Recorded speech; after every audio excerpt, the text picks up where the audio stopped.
Hello, beautiful family. Pleasure to have you with me today, Sunday Q&A. Today is the 28th of August, 2022. First of all, I see some wonderful faces with us. I'm glad you have made it here, Sister Sandy, Becky, Joanne, Donna, Janet, Sabine. Pleasure. I'm sure we may have some questions to start with, so if it is on a different time zone and you wish to raise your hand, we can get this started. There's just a few more entering the room at this time. Can everyone hear me okay? Is the sound at a good volume?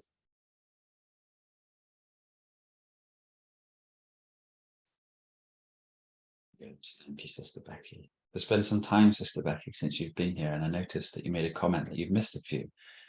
Would you like to open up the show with me? It would be a great pleasure. Good morning. How are you today, Sister? Fine. It's about 5 o'clock in the morning here, and I got the invite early enough so that I could be on today. So thank you for wanting to talk with me. Oh, it's a pleasure. We have missed you very much. Have you had the sunrise yet, or is it still darkness where you are? It's still dark. It will be dark until a little after 6. But thank you for blessing us with your presence. How is your journey going? Has any demons arisen within inside the power of thought, or are you still continuing to dispel them with attention on this moment? I'm pretty good at that, but there are definitely demons that have risen. I keep trying to simplify my life more and more, and but I feel stuck in some ways. Sometimes with food, sometimes with laziness. That it's very hot here. It's been 100 and more.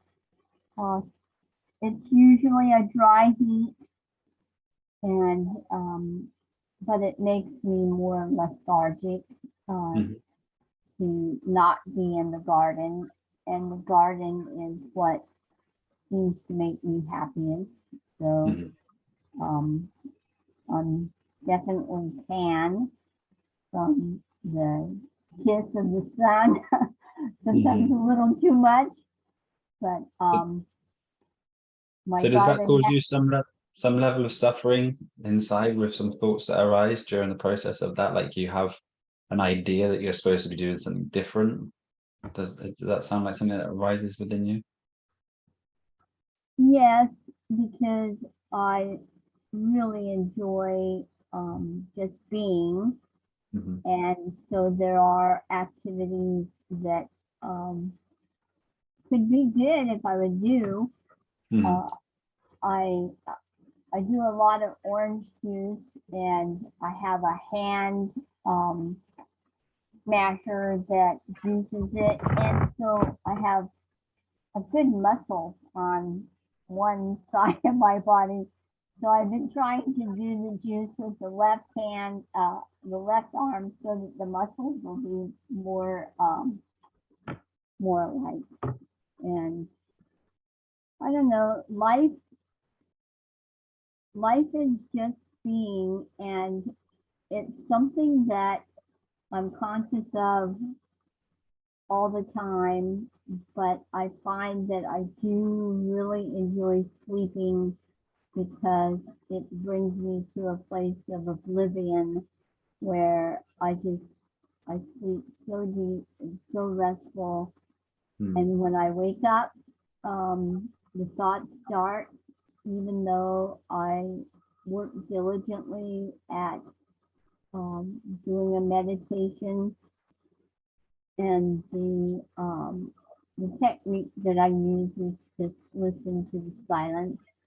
Yeah. And I hear the silence most all the time. There is a deep calmness within me, but yet there is the demon voice of, you should do this, you should do that. You know, you're lazy, and I know in reality that I'm not anything. And I feel like that the self-talk of that I don't even exist, it's reassuring and lovely, but also rather destructive, because if I don't really exist, then what's the point? What's the point? Point. I think here at the moment, I read on here one thing when you were speaking. Do you recognize how far you have come? How much you have evolved in such a short space of time? Do you give yourself that? Do you see that you have taken perceived imperfections and adjusted them to what you know to be best, aligning yourself with this perfection? Having this knowledge to know that there is such a great power behind every thought. They can take you on an absolute journey of immense suffering.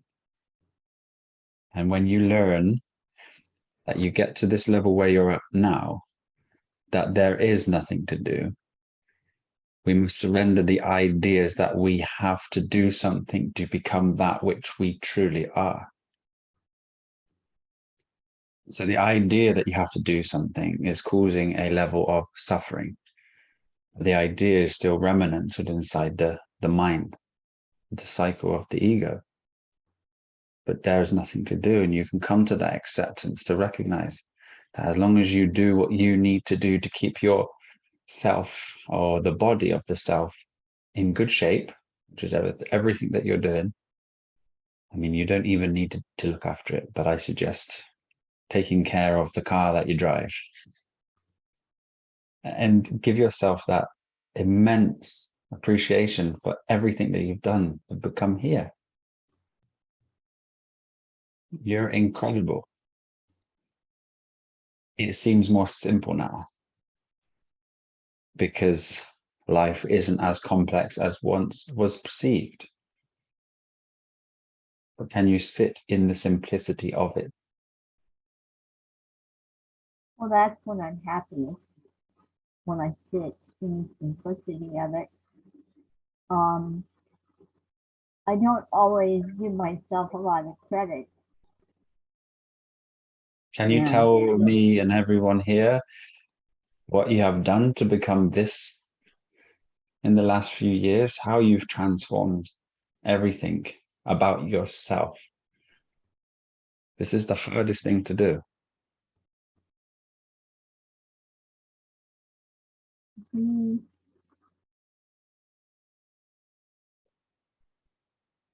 I guess the main transformation is working on creating or acknowledging the unity rather than the dichotomies of duality. And I still have thoughts, but they aren't frivolous thoughts. It's not the mind talking to me all the time. That there is gaps of silence there and a realization. But I think there's a real sadness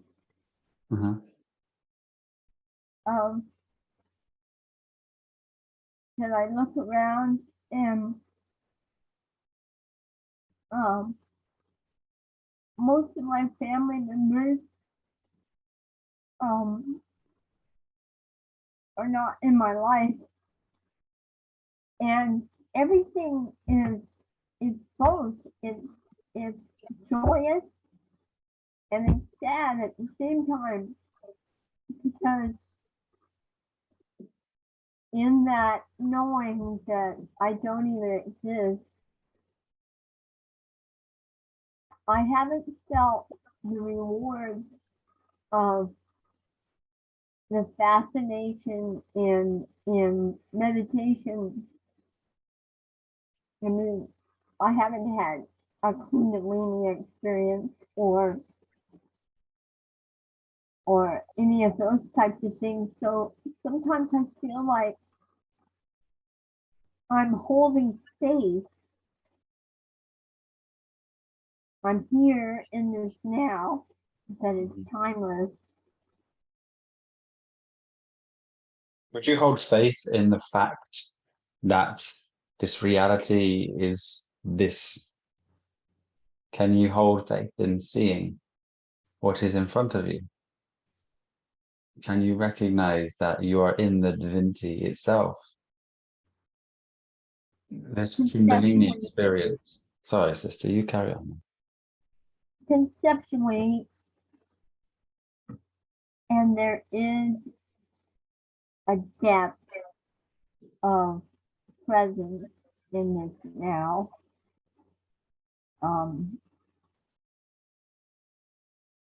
But there always seems to be this fight going on within,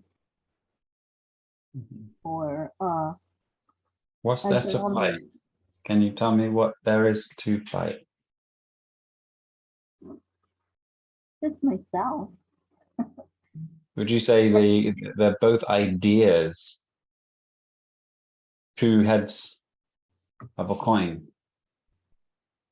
going at each other? One may seem better than the other at certain times, and the other may seem better at another time. And then surety comes. But both of them are concepts that are held. And as many search for this Kundalini experience, Kundalini energy is everywhere and everything. It is this energy that enlightens this experience. Kundalini energy is only blocked by the ideas. And these ideas cause us havoc. So the idea that you're looking for the Kundalini energy experience is causing the Kundalini energy to not rise itself. But looking for the experience is not the highest. It's still related to physical. And all physicality itself comes from the seer and is seen. But being blessed with the idea that manifests as the body in a realm of ideas, it is only the illusory ideas that take you from your space, your source. You see, we have to really focus and appreciate everything that we have instead of the things which we don't have, and realize now in form we have all of this to experience. And if we jump to a thought, we've lost it. You have the ability to go down on your hands and knees and look at an ant. Enjoy playful experiences with nature. You have the ability to be offered a thought and take it. Choices in this wonderful, vast experience of life. But if we focus on the things which we have not got or have the desire to have, we suffer. And there is no need to suffer. So just recognize that anytime this thought arises inside of you that you need to do something else, it's okay to have the thought. There's nothing to do. You can slow yourself down in that moment and go and enjoy anything you wish. But looking for something that you already are at this level, you're going to find the only suffering that will be presented to you here. The jump from form to formlessness is needed here. You have to let go of any concept. Just begin to enjoy everything that's here. This is why the virtues are so very important. But in moderation with all of them, to recognize that eventually there is no virtue, there is no sin. These are also concepts. And it's okay to do anything, be anywhere. It's fine. There, the concept of love, because that's where I tend to punish myself the most, is feeling that I have a hard heart and that I don't love the world. It's that not Why the do you need to? world. Why do you need to love the world?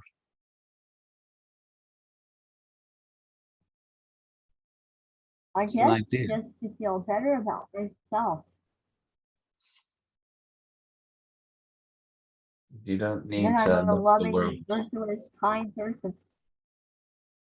These are also concepts which clean the vessel. These allow you to reach the limit of your physical nature, which allow one to see very clear, to be able to interact with the egoic realm on a level that allows things to run very smoothly, to increase the capabilities and consciousness within inside the person. The person isn't the one seeing.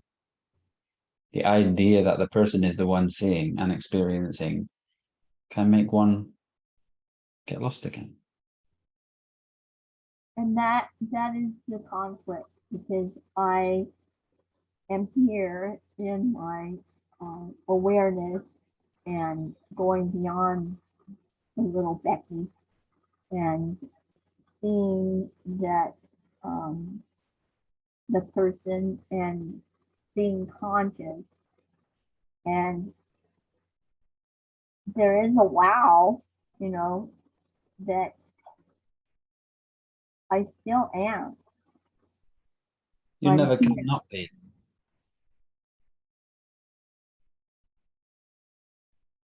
You can never not be. It's just an idea that you are not being makes you to doing. Well, I've set up this experience that I have most every day. I walk every evening to go see sunset. And my walking partner is a born again Christian. So I have been reading the Bible.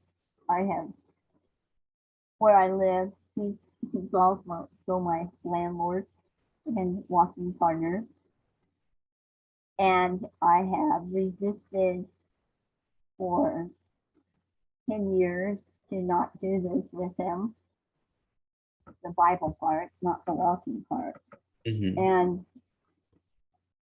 I know that I have set that up to really come into knowing God more, and I know that I am God, which is kind of hard to say when it's ego, but he would be a gap.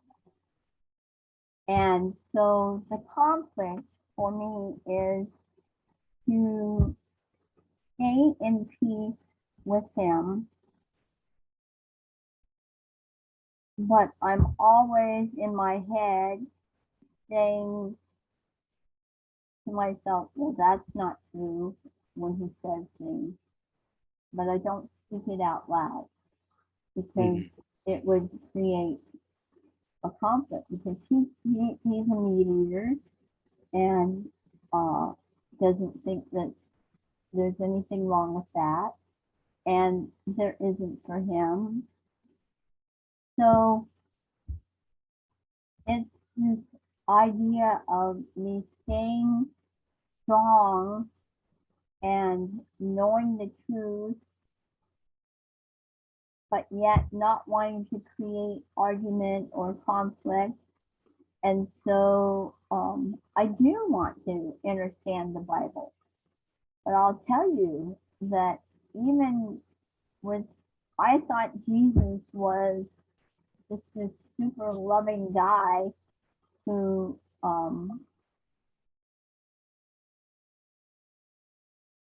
rose and beat death, but yet some of the things he says are just horrendous. Can you And see that this is your truth and that is her truth, and these truths must not be cross-referenced in a way, because everyone is in this. truth though, isn't truth, the absolute truth, isn't it The absolute truth undeniable? falls into the one which is divine, for seeking the divine. She's not ready for that. Because you've come through these levels of complexity into the simplicity of seeing synchronization of all these knowledges, and you're able to read something from a verse of a Bible and to put it into context truly and say, this is what this means. Oh, But it but doesn't. I have difficulty in interpreting some of the things in the Bible. It's like if I relate to it in a personal way Yeah. rather than a the truth way, it's like I know that there's code here. I know that there is so much more depth than the analness of just the words. Mhm. I even feel that there has been so much corruption in the words that they have chosen to speak to the language that we're like English, that in Hebrew or Greek or whatever, I imagine that there were better choices, and yet people have been studying the Bible for eons, and yet I feel corruption in it. Mhm. It's because it's not necessarily for you, because there's such a simpler way to find the truth. And in this age where Bibles have been fewer produced and aren't as in every hotel room like they used to be, and everybody owns a Bible, there's other ways to see this, because this is the age of opening up and expanding to the truth. Yeah. The Bible is the virtuous book hidden with allegories. It expresses to you that you are the source of the truth. And on the journey of this ladder of Jacob, you need to align yourself with this wonderful spectrum of light. And each color that we have is a blockage within inside the illusory thought processes. These demons, they need to be taken and recognized and sat with, contemplated on, to recognize their source as a thought. And in doing so, you can transcend those thoughts which cause a level of suffering. And then you can become free and clear to experience in harmony, in balance, moderation at all times. You can see that which is true and see that which is false within inside yourself and without.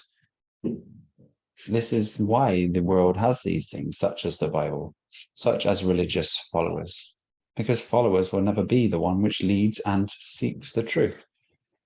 The truth is everywhere. It's not in a particular book. The truth is in you. And for you to come so far, these final bits of thought that are hanging around, of course, they will take you. And then you will have this process of, why am I even here? Well, you are here because you made a choice to be here. Because without being here and being nothing, it's not a very fun place. And to be able to go outside and smell a flower, or to be able to make some dinner and eat this dinner, how magical is this? We have to realize that everything that we do in search of something else makes us resonate as if we are without, but we are with everything. And it is right here, right now. You just need to slow the ideas down. Take your time before you make any move and allow yourself space. Because without this space, with this rigidity and box forming ideas that we have inside the mind, we'll never truly find what we have and what we are.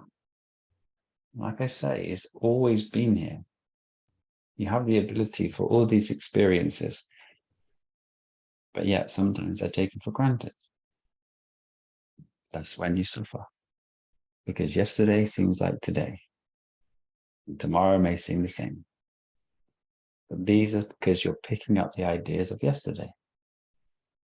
Yeah. If you look intensely, there is a space where thought cannot interrupt with you. It's called focus. And you don't allow anything to interrupt this intense focus. And you give it your full attention in everything that you do, and that will become your new processor. You will become so intensely involved in this moment that there is nothing else that can bother you. There's no judgment.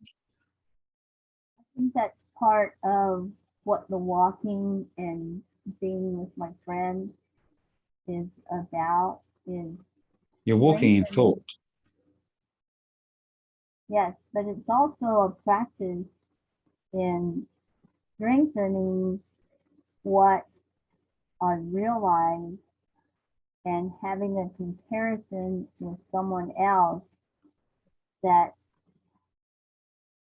I can see what's true and what's not, even if I don't discuss it with them, that within myself, Yeah, of course. it's building up the strength.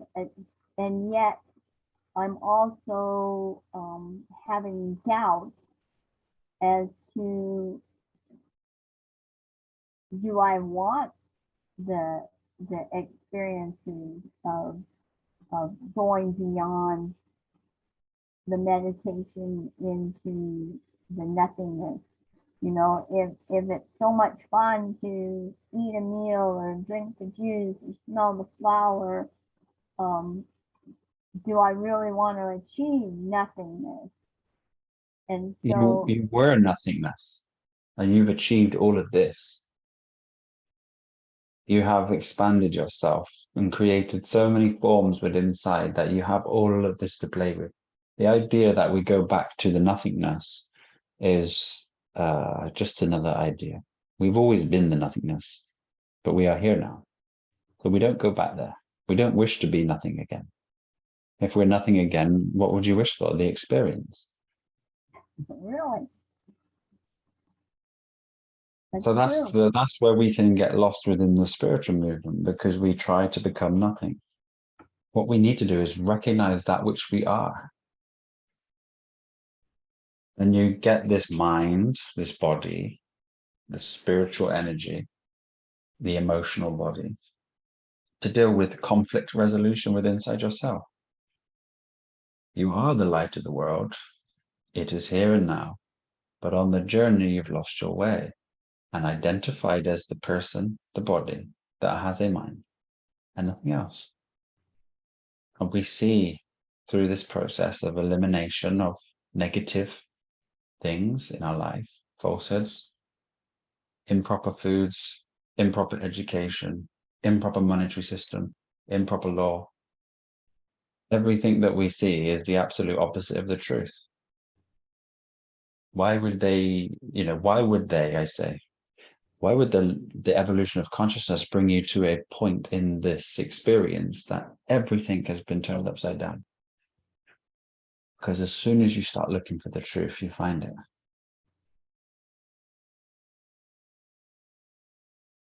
And every time you begin to seek the truth, there is something to turn upside down and recognize. It essentially leads you back to yourself.